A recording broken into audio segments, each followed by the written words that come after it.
Our first question is, how can we maintain relationships virtually without putting too much stress on our mental health?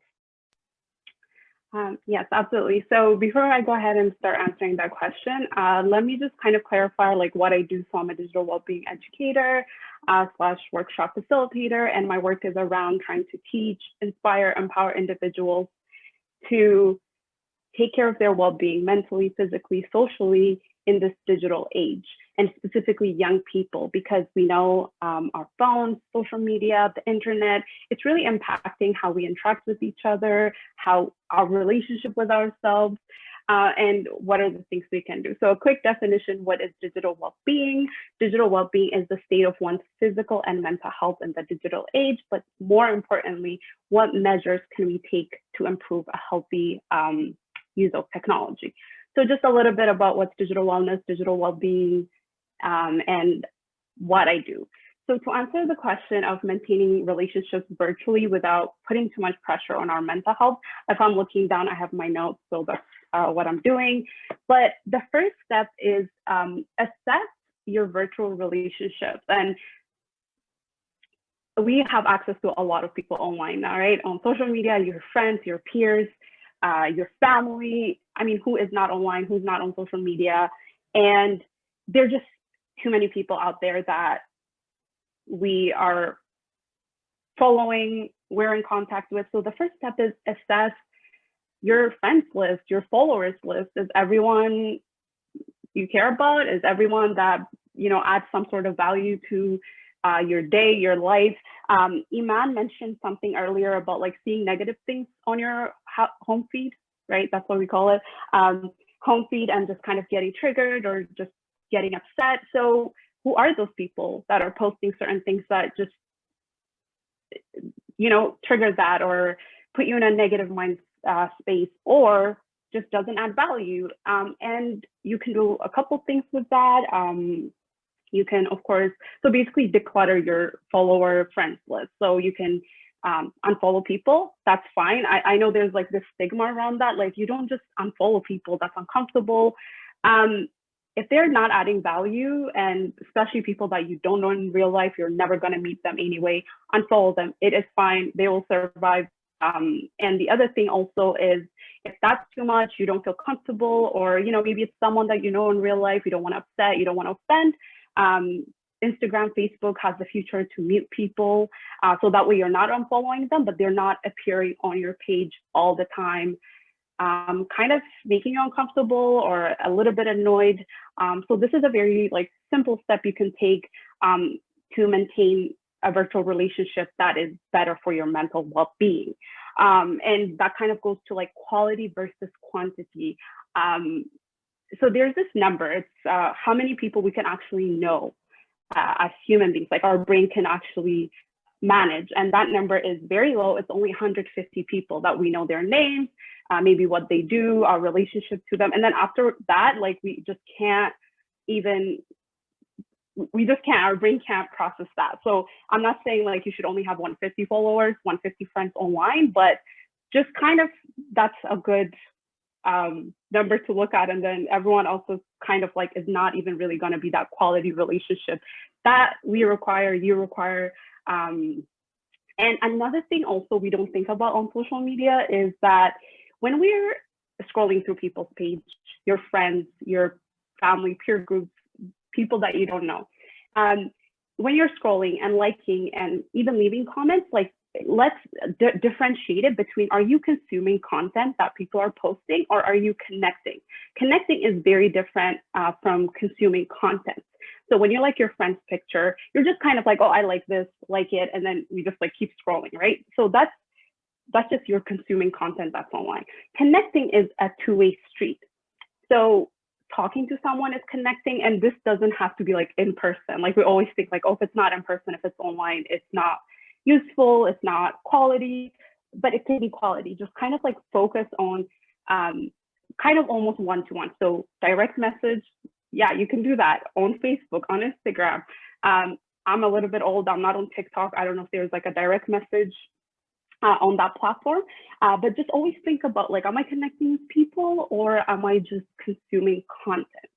So direct message, text your friend. Again, that's one-on-one connection that just feels a lot better than just scrolling, liking, commenting, and just like doing that over and over again. Another thing also, I think Lauren mentioned this, scheduling a call. So like a phone call is an amazing thing. I don't know if if you ever called your friend after like a really long while, you talk, and then afterwards it's always like, oh, this was so good, we should do it again and again. Like it's never like, oh my God, why did we talk on the phone? I hated it. So give it a try. It's fun. Yeah, like go for a walk, schedule it, call your friends, call your family members, especially like older family members. They love to hear from young people. I don't know what it is, but they do. So do that. So DM, text, call, that's a good way of connecting with people without putting too much stress on your mental health. It's not as overwhelming as like hundreds of people you have to deal with online.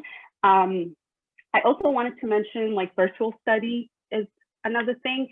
There's Zoom, of course, but there are a lot of virtual hangout platforms popping up now that are like a lot more fun, not as rigid and very like serious like Zoom is. I associate Zoom with, you know, like this, right? It's kind of serious, but Google that. I don't have all of it on top of my head, and then have virtual study sessions with your friends.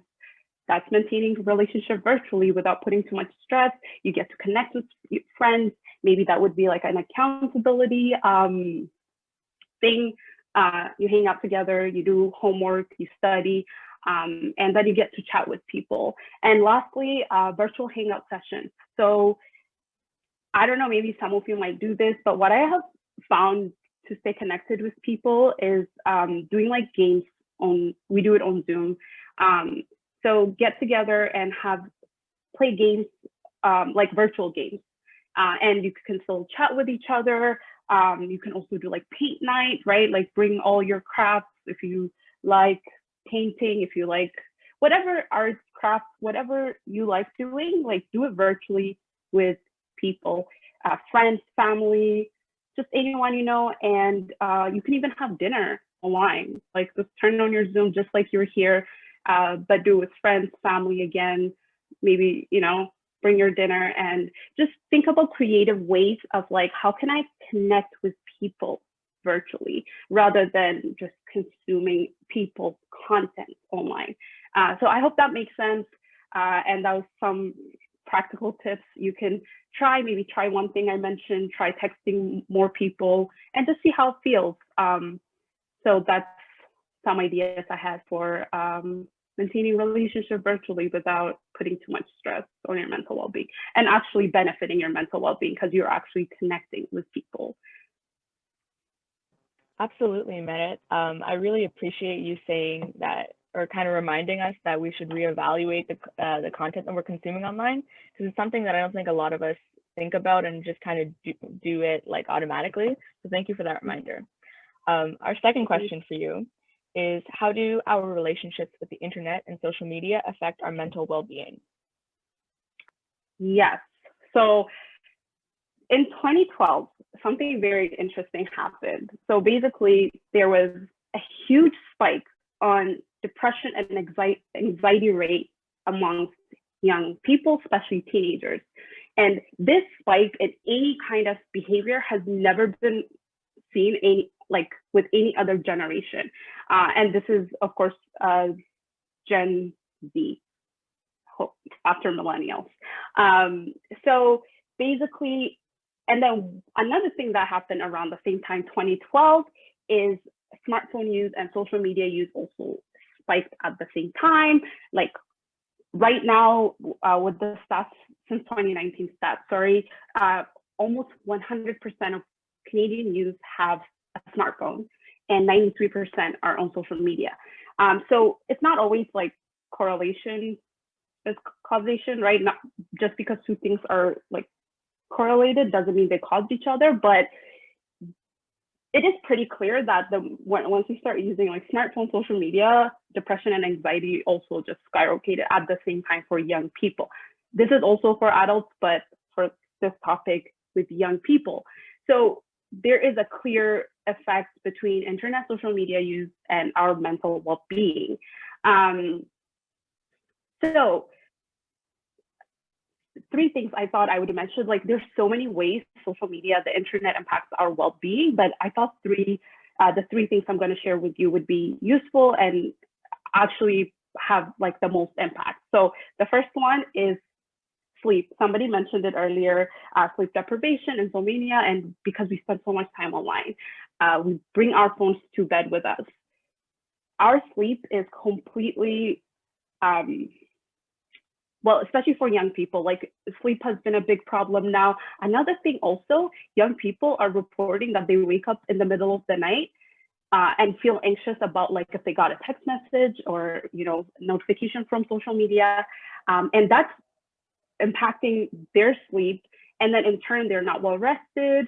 And then struggling in it's just like it spills into other things. So sleep is the one thing where our social media, internet use is affecting mental well-being. The second thing is, I kind of touched on it, but connection. Again, we know a lot of people, we follow people, but we're not as connected.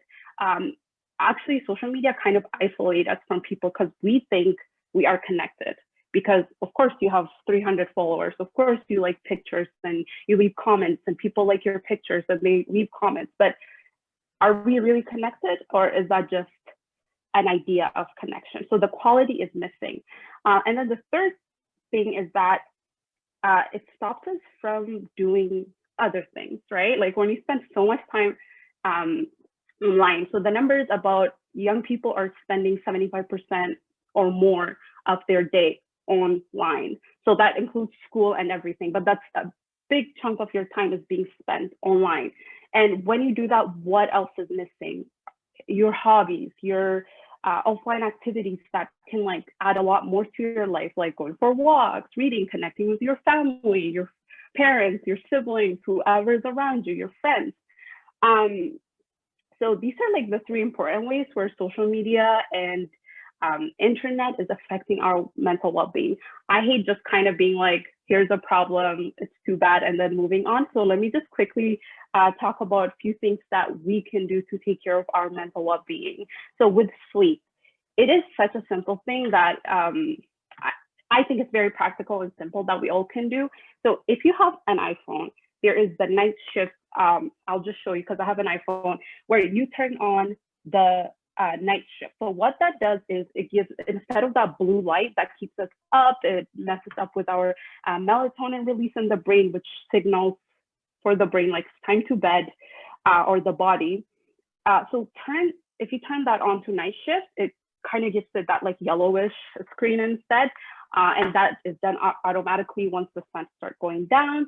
So if you have an iPhone, you can do that. It's very straightforward.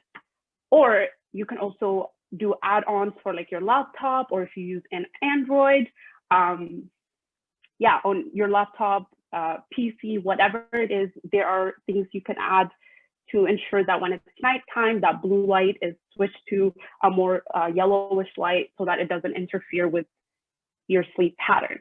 So that's just like super quick, super practical. Another thing also is try to have a screen-free nighttime routine.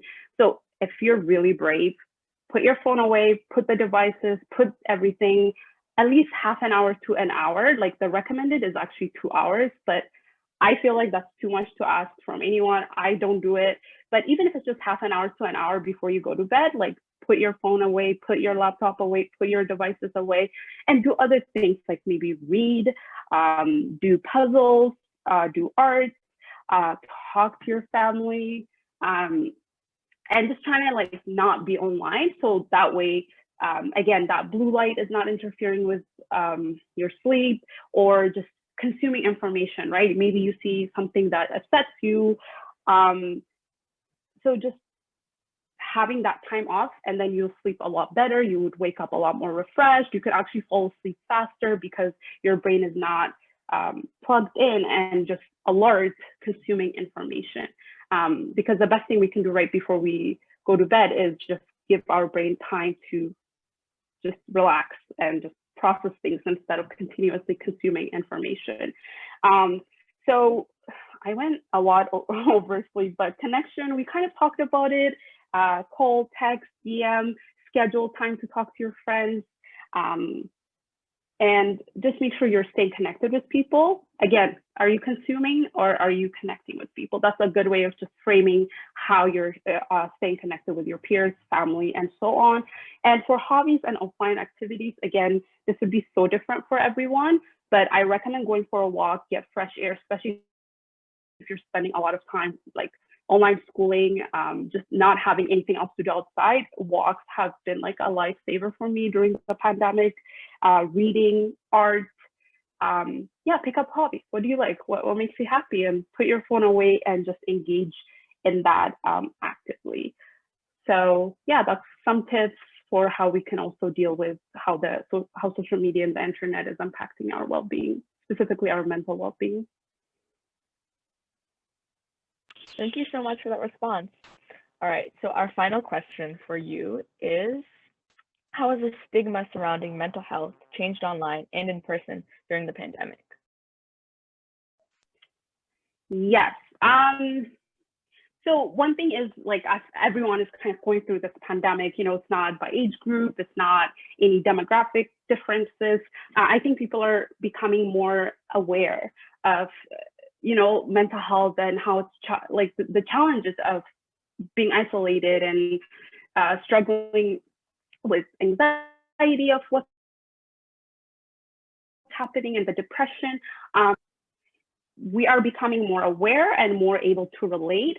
And young people are also able to kind of see, like, okay, you know, it's not just like we're all going through it together.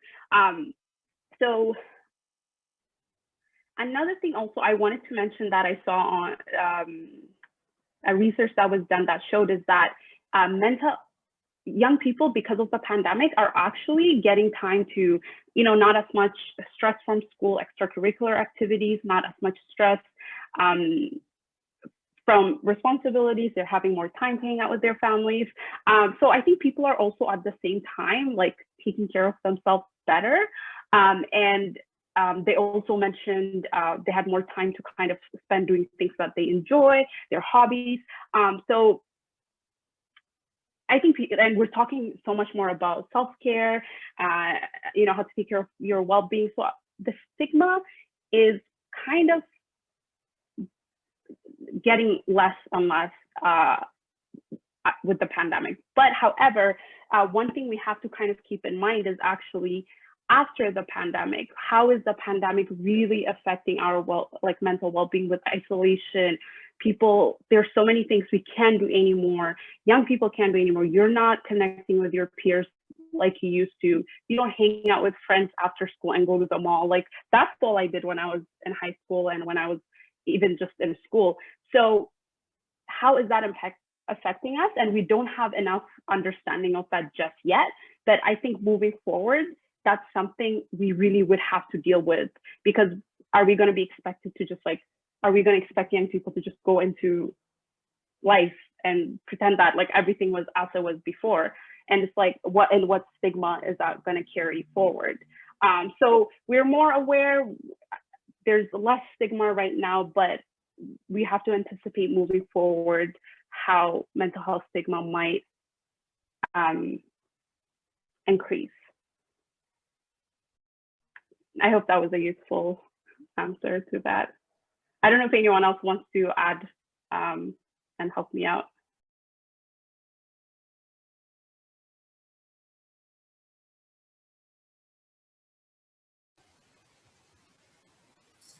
No, I think that was really great insight. Thank you for sharing.